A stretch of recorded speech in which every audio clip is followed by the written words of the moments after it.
Es más fácil ponerse uno de chaqueta una identidad prestada que compras en el mall, que construirte la propia.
Los estados nacionales de América Latina, después de la independencia, deciden construir naciones blancas.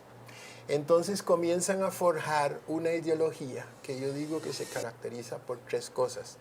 Primero, lo que llamo eurofilia, un enamoramiento, una enajenación total. Lo europeo es la cultura, lo demás es barbarie. En segundo lugar, lo que llamo una etnofobia. Hay un rechazo a lo propio, a lo diverso, a las comunidades indígenas, etcétera, etcétera, ¿no? Y que terminas en lo que llamo endofobia, que termina en un desprecio por sí mismo, por su cultura. Nosotros somos mestizos.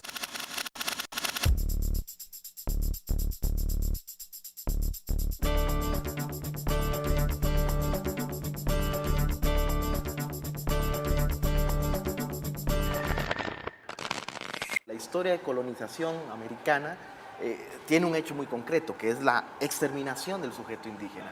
Y eso le duele a la identidad. Por tanto, cuando se viene la formación del Estado Nacional, basado en un modelo de civilización, de modernidad, etc., es lo primero que se niega.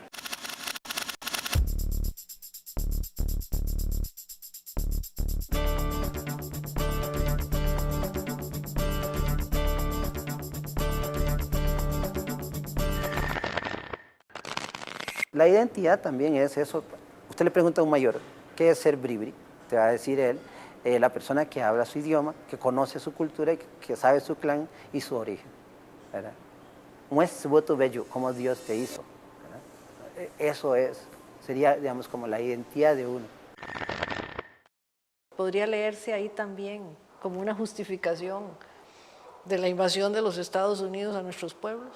Tiene que ver efectivamente con un símbolo de lo que significa una Costa Rica reducida y minimizada en el gran contexto mundial, no solo a partir de lo europeo, sino incluso a partir de esa seducción que significa ahora lo anglosajón. En la obra hay una metáfora central y esto es algo que Max Jiménez hace habitualmente. En el caso del Jaúl es similar, hay también una gran metáfora. Aquí nos dirían que el costarricense como raza, si se quiere decir así, como etnia, como comunidad, es similar a un jaúl. Y esto quiere decir algo bastante malo, porque el jaúl, según lo retrata Max Jiménez, es un árbol que no se logra adecuar a su medio.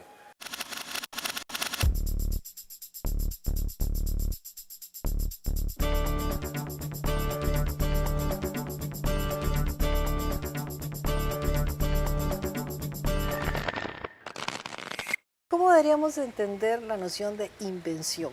Eric Hobsbawm habla de la invención de tradiciones como parte de las estrategias para crear una identidad nacional y como parte de las estrategias nacionalistas. Por ejemplo, la figura de Juan Santamaría. Esa es una tradición inventada. ¿Esto significa que Juan Santamaría no existió? No, no significa eso. Eso significa que no hubo guerra y expulsión de los filibusteros. Tampoco significa eso. Significa que en un determinado momento ni Juan Santamaría ni la Guerra Nacional fueron importantes para esta sociedad.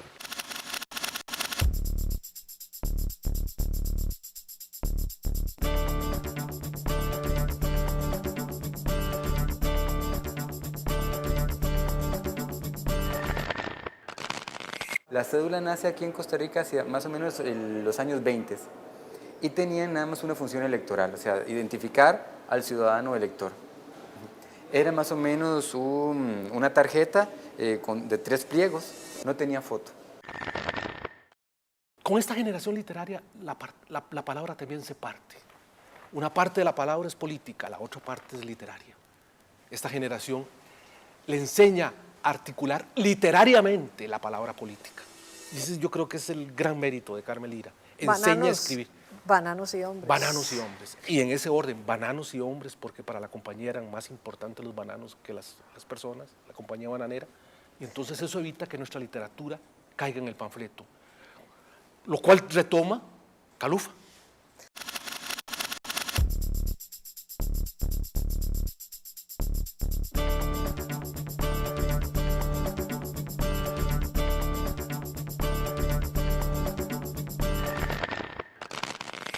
Se creó un doble lenguaje, un lenguaje popular, las concherías. Hola, señor José María, traiga la leña pa' vela. Pero así no hablan nuestros campesinos. Entonces se empezó a dar un movimiento que es la generación de los 60, que tuvo como bandera a Carmen Lira.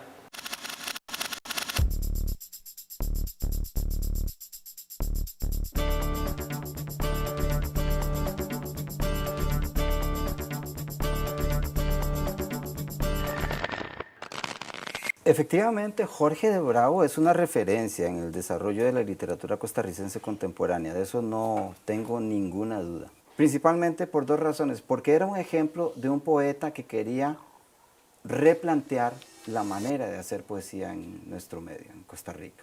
Y en segundo lugar, porque su voz era distinta.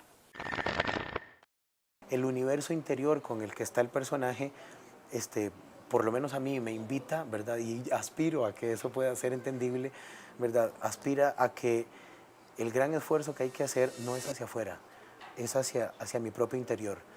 Un insulto, hasta donde yo lo entiendo, un insulto o que la acción de una persona quiera denigrarme, va a afectarme en la medida en que yo lo acepte.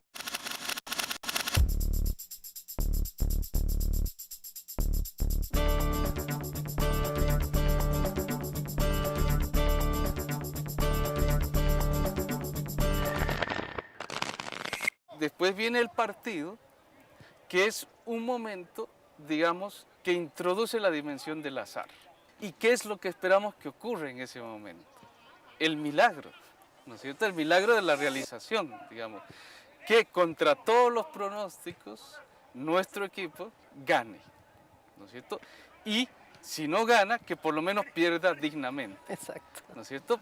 Hay una idea de honor, hay una idea de dignidad, hay una idea de colectividad, una idea de que una necesidad de existencia y una necesidad de reconocimiento. Las barriadas, en la acumulación de la pobreza en barriadas marginales de la ciudad, ¿verdad? No son fenómenos independientes. Hay un fenómeno de concentración de privilegios, de dinamismo económico concentrado en sectores muy privilegiados y un fenómeno de rezago, de empobrecimiento, de poca creación de empleos de mala calidad en el resto de la economía, que luego lo visibilizamos en la pobreza y en la marginalidad.